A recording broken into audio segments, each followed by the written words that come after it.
Ajarku bersyukur buat hari-hari yang Kau beri di sepanjang hidupku. Bapa, buatku kan mengerti arti panggilanmu Tuhan di dalam hidupku.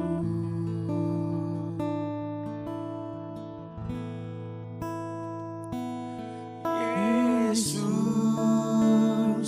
ajarku tetap setia mengiring Engkau sampai putih rambutku.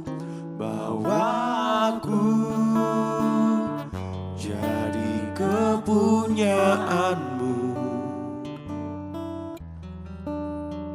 yang berkenan di hatimu.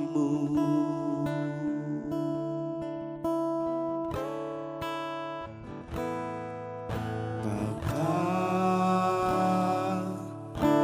ajarku bersyukur buat hari-hari yang Kau beri di sepanjang hidupku. Bapa, buatku kan mengerti arti panggilanmu Tuhan di dalam hidupku.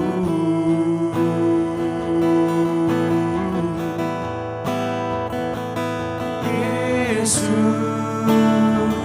ajarku tetap setia mengiring Engkau sampai putih rambutku.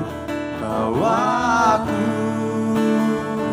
jadi kepunyaanmu yang berkenan di hatimu.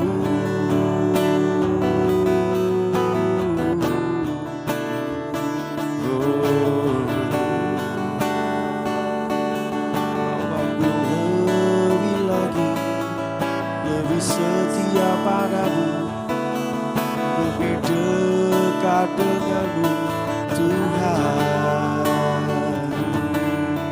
Haleluya. Na, na, na, na. Na, na, na, na. Ajarku lebih lagi setia kepadamu, mengerti rencanamu di dalam hidupku. Ajarku berserah padamu.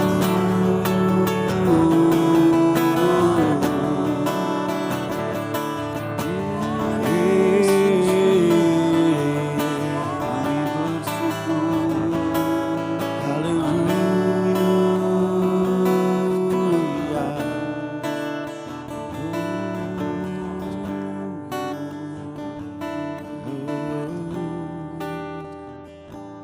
Yesus,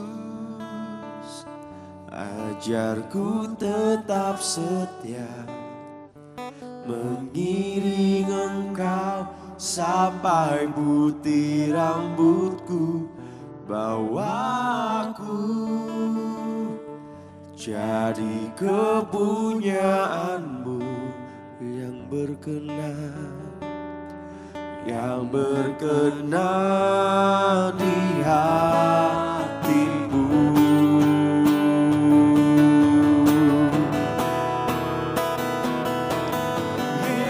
Yesus, ajarku tetap setia setia, mengiring Engkau sampai putih rambutku, bawaku jadi kepunyaanmu. Yang berkenan di hatimu, yang berkenan di hatimu, yang berkenan di hatimu.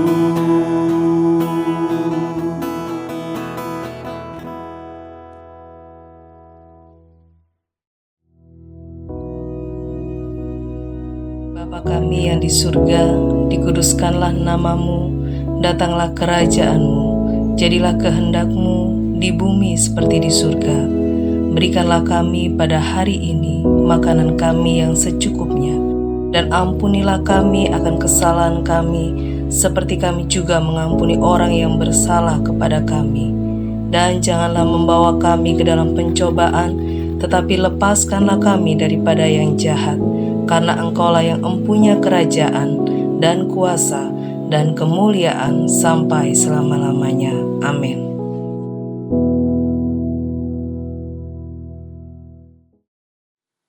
Shalom, selamat pagi jemaat Tuhan. Mari saat ini kita akan renungkan firman Tuhan, kita akan berdoa.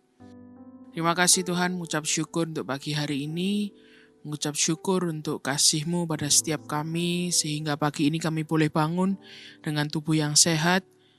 Dan saat ini Tuhan, kami mau renungkan firman-Mu, berbicaralah kami siap mendengarkan.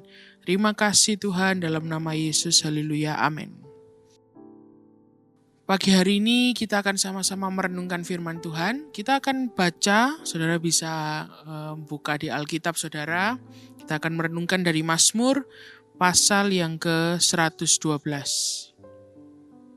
Mazmur 112, kita akan baca dari ayat yang pertama.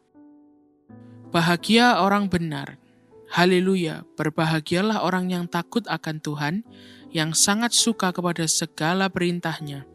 Anak cucunya akan perkasa di bumi, angkatan orang benar akan diberkati. Harta dan kekayaan ada dalam rumahnya, kebajikannya tetap untuk selamanya. Di dalam gelap terbit terang bagi orang benar, pengasih dan penyayang orang yang adil. Mujur orang yang menaruh belas kasihan dan yang memberi pinjaman, yang melakukan urusannya dengan sewajarnya. Sebab ia takkan goyah untuk selama-lamanya. Orang benar itu akan diingat selama-lamanya. Ia tidak takut kepada kabar celaka, hatinya tetap penuh kepercayaan kepada Tuhan. Hatinya teguh, ia tidak takut, sehingga ia memandang rendah para lawannya. Ia membagi-bagikan, ia memberikan kepada orang miskin. Kebajikannya tetap untuk selama-lamanya. Tanduknya meninggi dalam kemuliaan. Orang fasik melihatnya, lalu sakit hati. Ia menggertakkan giginya, lalu hancur. Keinginan orang fasik akan menuju kebinasaan. Nah, pagi hari ini kita akan berfokus dari ayat yang ke-5 dan juga 6.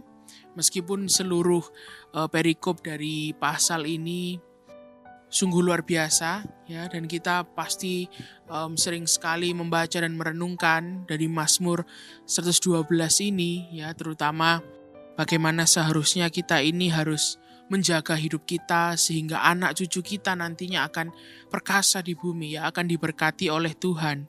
Nah, pagi hari ini kita akan berfokus dari ayat yang ke-5 dan juga ayat yang ke-6.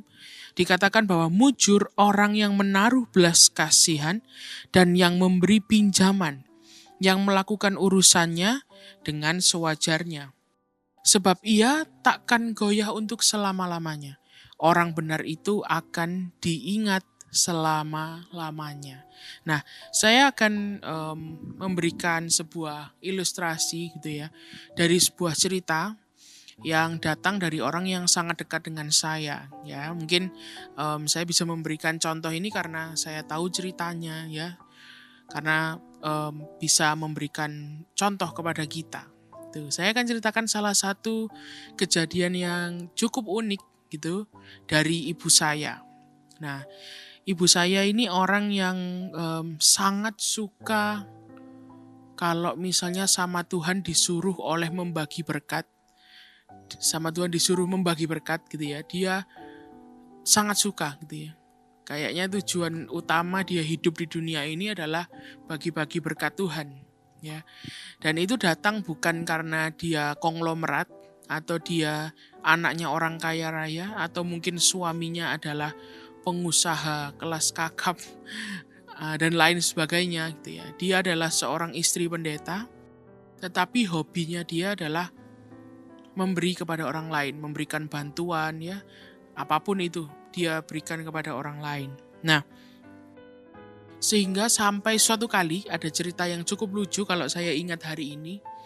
Waktu itu saya masih berkuliah gitu ya. Dan seperti biasanya kalau anak kuliah ini suka sekali kalau misalnya ada tambahan-tambahan uang jajan ya, kira-kira seperti itu. Nah, waktu saya kuliah kebetulan saya bisa dapat nilai yang cukup baik sehingga saya bisa mendaftar jadi asisten dosen ya. Nah, asisten dosen ini setiap bulan pasti diberikan sedikit bayaran, tapi kecil sekali ya. Diberikan bayaran. Nah, suatu kali ada sesuatu yang spesial gitu. Saya tiba-tiba dipanggil oleh seorang dosen saya dan dia bilang bahwa saya sedang ada proyek penelitian. Nah, saya minta kamu menjadi asisten pembantu saya. Ya, jadi tugasnya adalah untuk mencarikan data, mengumpulkan orang-orang untuk subjek penelitian gitu ya. Kamu akan membantu saya nanti tugasnya bikin promosinya, bikin posternya dan lain sebagainya ya. Intinya adalah saya menjadi asisten dari dosen ini untuk melakukan sebuah penelitian. Nah, lalu saya lakukan penelitian itu ya sekitar hampir 1 bulan ya, 1 bulan lebih atau hampir 1 bulan. Nah, di akhir waktu penelitian itu hampir selesai, dosen ini sudah tidak membutuhkan bantuan saya lagi ya karena semua data sudah didapatkan dan sudah penelitian sudah dilakukan, tinggal finishing saja. Akhirnya saya dipanggil oleh dosen ini dan saya sebenarnya nggak nyangka karena saya kira ini sama seperti pekerjaan asisten dosen seperti biasanya, tapi dia panggil saya lalu dia berikan saya sedikit uang. Ya lumayan lah karena penelitiannya kan lumayan panjang dan ini juga dibiayai oleh pemerintah. Lalu dia berikan ini, karena kamu sudah bekerja, karena kamu sudah membantu saya, maka ini ada sedikit buat kamu. Tentu saja waktu itu karena saya masih bersekolah, saya senang sekali. Wah ini lumayan juga ini. Nominalnya lebih daripada bayaran saya sebagai seorang asisten dosen gitu kan ya, setiap bulannya berkali-kali lipat padahal hanya 2 bulan saja melakukan penelitian ini gitu. Akhirnya saya senang sekali dan saya berpikir oke, kayaknya saya mau tabung aja deh, tapi saya pengen tabung dalam bentuk mungkin saya beli perhiasan yang simple aja, yang kecil aja gitu. Nah, karena saya ini tidak pernah beli perhiasan dan lain sebagainya, saya minta tolong ibu saya gitu. Saya bilang, tolong mama biasanya kan kalau ada berkat, mama suka menabung dalam bentuk perhiasan kecil-kecilan gitu. Nah, nanti kalau mama sedang pergi ke tempat toko perhiasan itu saya mau titip. Ya, saya tolong dibelikan biar bisa saya simpan. Meskipun nggak saya gunakan, tapi saya pengen punya lah. Saya pengen simpan gitu. Karena ini hasil kerja keras saya. Lalu kemudian saya berikan uang tersebut kepada ibu saya, kepada mama saya. Ini tolong dibelikan. Lalu saya tunggu gitu ya, saya tunggu 1 minggu, 2 minggu. Saya juga akhirnya agak lupa gitu kan ya. Terus waktu saya ingat saya tanya, loh apakah sudah dibelikan perhiasannya? Apakah yang kemarin uang yang saya titipkan ke mama sudah dibelikan perhiasan gitu? Lalu mama saya bilang, uang yang mana ya? Gitu. Lalu saya bilang, loh yang kemarin yang saya berikan di dalam amplop yang warna putih amplopnya, itu dari dosen saya, hasil kerja keras saya gitu. Lalu mama saya mengingat yang mana, yang intinya adalah dia masih belum melakukan pembelian apapun gitu ya. Lalu tiba-tiba beberapa saat kemudian dia ingat dan dia bilang kepada saya, oh uang yang itu ya.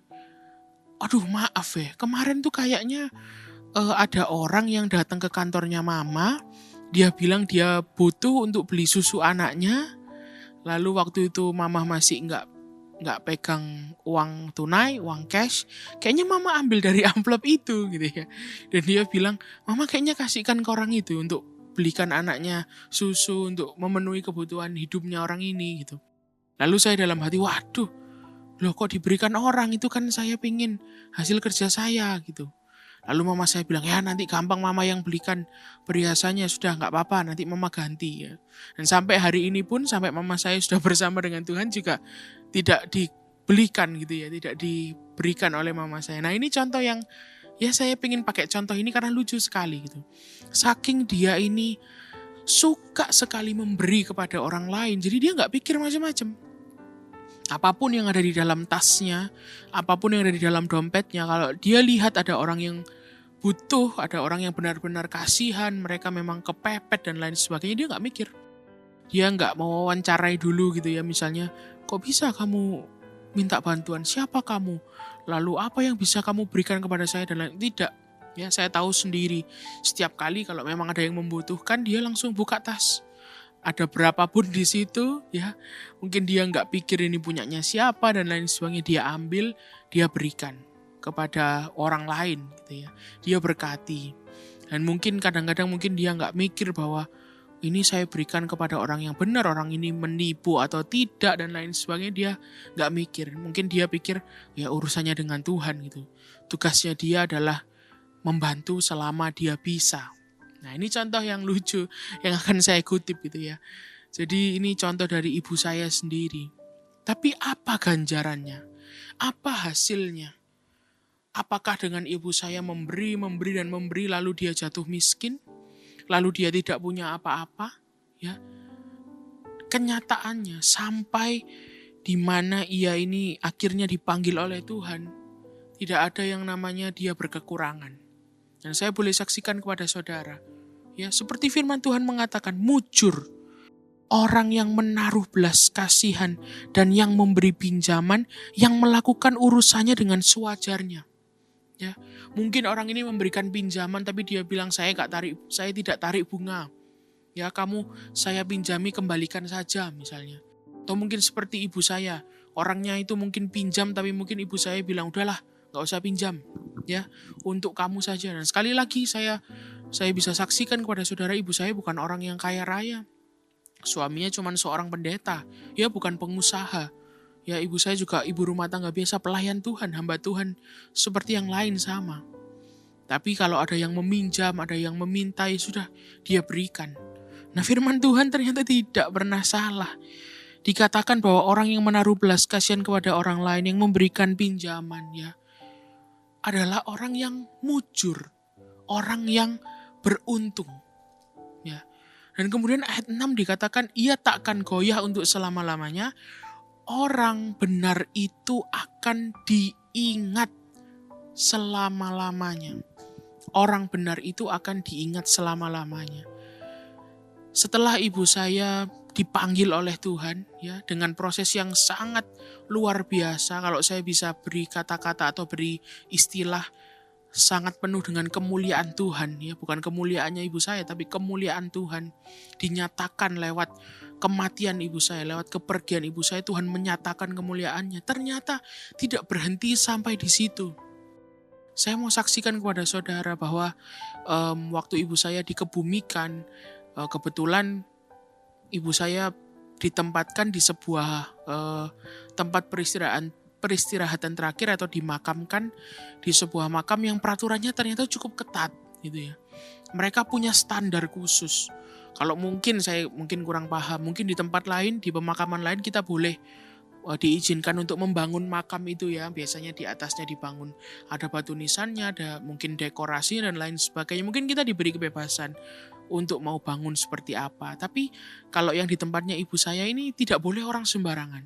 Kalau mau membangun makam harus arsiteknya gitu ya, desainernya harus punyanya mereka, ya, juga tukang-tukangnya juga harus dari sana, bahan-bahannya mereka yang belanjakan gitu ya, dan mereka punya tarif khusus gitu ya, tidak bisa sembarangan. Kalau mungkin kita lihat kalau pengerjaan seperti itu hanya berapalah, sekitar berapa. Tapi karena mereka punya standar khusus untuk maintenance dan lain sebagainya, ada harga yang luar biasa bagi kami ya, keluarga pendeta, lumayan fantastis gitu. Dan kami berpikir, waduh kami ini pengen membangun makamnya ibu kami dengan baik, tapi ya harganya luar biasa. Tetapi kami cuman bisa berdoa. Ya. Kami cuman bisa berdoa dan kami percaya bahwa Tuhan itu tidak akan pernah meninggalkan anak-anaknya yang mengasihi Dia. Dan seperti yang firman Tuhan katakan, orang benar itu, ya, orang yang suka berbelas kasihan kepada orang lain, ya, suka membantu orang lain, dia akan diingat selama-lamanya. Karena apa? Tiba-tiba tahun ini, ya, ada seseorang yang menelpon ayah saya. Dia menelpon ayah saya dan dia bilang yang sangat unik. Dia bilang seperti ini, Pak, 12 tahun yang lalu, saya mau ulang ya biar saudara dengar. 12 tahun yang lalu, Ibu Samuel ini dia mendoakan saya untuk penjualan tanah yang saya miliki. Jadi Ibu Samuel ini mendoakan, ya, mensupport, mengkonseling saya karena ada kasus di tanah ini yang membuat akhirnya tidak bisa terjual dan lain sebagainya. Tapi dia minta didoakan. Ibu Samuel selalu support saya, doakan saya. Dan tahun ini tanah itu terjual dengan harga yang luar biasa sesuai dengan apa yang dia inginkan. Dan dia bilang bahwa tolong Pak, saya rindu untuk membantu pembangunan pemakamannya Ibu Samuel. Luar biasa. 12 tahun yang lalu dan dia masih ingat sampai tahun ini, sampai sekarang. Itu bukan karena ibu saya hebat, tapi firman Tuhan dinyatakan dalam hidupnya. Orang benar itu akan diingat selama-lamanya. Jadi saat kita ini berjalan di dalam jalurnya Tuhan, kita dibenarkan oleh Tuhan, maka kita jadi orang yang benar. Dan orang yang benar itu akan diingat selama-lamanya. Ya. Sampai tubuhnya sudah dimakan oleh tanah gitu ya. Sampai tubuhnya sudah kembali menjadi tanah. Berkatnya ibu saya nggak pernah berhenti. Ya, mungkin orang bilang kematian adalah akhir dari segalanya. Kalau sudah mati ya sudah. Selesai ceritanya. Ya, kisah hidupnya sudah selesai. Tidak dengan ibu saya. Karena dia berjalan di dalam jalur Tuhan. Maka sampai nafasnya habis pun di bumi ini, dan sekarang dia sudah bersama dengan Tuhan, tubuhnya mulai kembali kepada tanah. Berkatnya tidak pernah berhenti. Ya. Diingat bahkan oleh manusia. Jangankan oleh Tuhan ya, manusia saja mengingat dia. 12 tahun yang lalu masih diingat. Itu firman Tuhan yang dinyatakan di dalam kehidupan ibu saya. Nah, kenapa semua itu bisa terjadi? Apa yang firman Tuhan katakan tentang ini? Kalau kita ini menjadi orang yang penuh belas kasihan, itu bukan sesuatu yang mudah. Secara natural, seorang hamba Tuhan, kebutuhannya banyak, pemasukan tidak banyak. Tapi kebutuhan banyak membantu orang lain, menghidupi keluarga dan lain sebagainya. Menjadi orang yang suka memberi, menjadi orang yang menaruh belas kasihan kepada orang lain bukan hal yang mudah. Dan dia bukan orang super, bukan orang yang hebat, dia manusia biasa. Tetapi kuncinya ada di ayat yang pertama. Bagaimana caranya? Ayat yang pertama, berbahagialah orang yang takut akan Tuhan, yang sangat suka kepada segala perintahnya. Kuncinya di ayat yang pertama, takut akan Tuhan dan suka kepada segala perintahnya. Kalau firman Tuhan katakan, berbelas kasihanlah kepada orang lain, memberilah kepada orang lain. Ya, ibu saya selalu lihat pekerjaan Tuhan, dan kalau kas gereja kurang dan lain sebagainya, dia nggak peduli. Ya, dia nggak ragu-ragu. Dia ambil dari kantongnya sendiri. Dia melakukan perintah Tuhan, titik. Tidak berpikir yang macam-macam. Dia takut akan Tuhan. Ya. Dia mengasihi Tuhan. Dan dia suka kepada segala perintahnya. Kalau Tuhan suruh memberi, dia memberi. Sudah dilakukan. Gak pakai pikir macam-macam. Nah, ini yang harusnya kita lakukan. Kalau kita mau jadi orang yang mujur, orang yang beruntung, kita menaruh belas kasihan kepada orang lain. Ya, kalau perlu kita membantu, kita memberi, bantu, berikan. Nggak usah pikir 2 kali, 3 kali. Lakukan, maka ganjaran akan kita terima.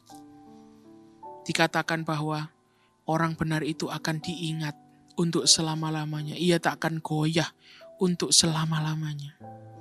Ayat 9 juga dikatakan, ia membagi-bagikan, ia memberikan kepada orang miskin, kebajikannya tetap untuk selama-lamanya. Tanduknya meninggi dalam kemuliaan. Firman Tuhan tidak pernah salah. Firman Tuhan tidak pernah salah. Hari ini, siapapun Anda, apapun yang sedang Anda alami, kalau firman Tuhan ini benar-benar masuk dalam hati saudara, kalau mengena ke dalam hati saudara, berarti Tuhan sedang berfirman. Tuhan sedang menguatkan saudara untuk menjadi seseorang yang penuh dengan kemurahan hati. Mari kita terima. Ya, karena saudara akan diberkati Tuhan lebih dan lebih dan lebih lagi. Kalau sekarang mungkin saudara pikir, saya kok belum diberkati Tuhan, atau mungkin saya sudah diberkati Tuhan kok cukup. Tuhan masih menyediakan berkat yang lebih dan lebih dan lebih lagi. Berkat kesehatan, berkat sukacita, berkat damai sejahtera. Terjadi karena apa? Takut akan Tuhan, suka kepada segala perintahnya. Kalau Tuhan menaruh ke dalam hati saudara, tolong bantu temanmu yang ini. Tolong tabur untuk pekerjaan Tuhan. Ayo kamu lakukan, kamu berikan kepada orang yang A, B, dan C, dan yang lainnya. Lakukan. Nggak usah banyak pikir.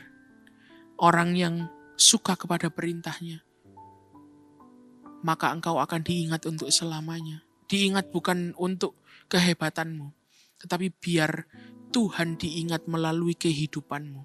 Bahkan sampai nanti kalau kita dipanggil Tuhan, kita meninggalkan dunia ini, orang akan ingat bahwa ini adalah orang yang diberkati Tuhan, penuh dengan kemuliaan Tuhan. Pagi hari ini mari kita putuskan untuk mendengar apa yang Tuhan mau dan melakukannya dalam kehidupan kita setiap harinya. Mari kita berdoa.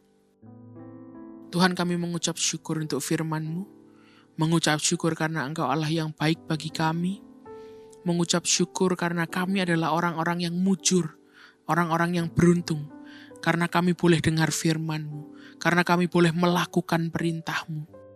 Terima kasih Tuhan, dan saat ini Tuhan hamba-Mu berdoa untuk setiap orang yang merenungkan firman-Mu pagi hari ini. Biarkan mereka mendapatkan kesempatan untuk bisa menyalurkan berkat-Mu. Mereka mendapatkan kesempatan untuk bisa menaruh belas kasihan kepada orang lain, untuk membantu orang lain, supaya nama mereka akan diingat bahwa mereka adalah anak-anak Tuhan yang diberkati Tuhan dan yang melakukan perintah Tuhan. Terima kasih Tuhan, mengucap syukur untuk Engkau, Allah yang tidak pernah meninggalkan kami dan selalu bersama dengan kami. Sepanjang hari ini kami diberkati Tuhan, diberikan kesehatan, diberikan sukacita dan damai sejahtera yang daripada-Mu. Terima kasih Tuhan, kami mengucap syukur dalam nama Tuhan Yesus Kristus. Haleluya. Amin.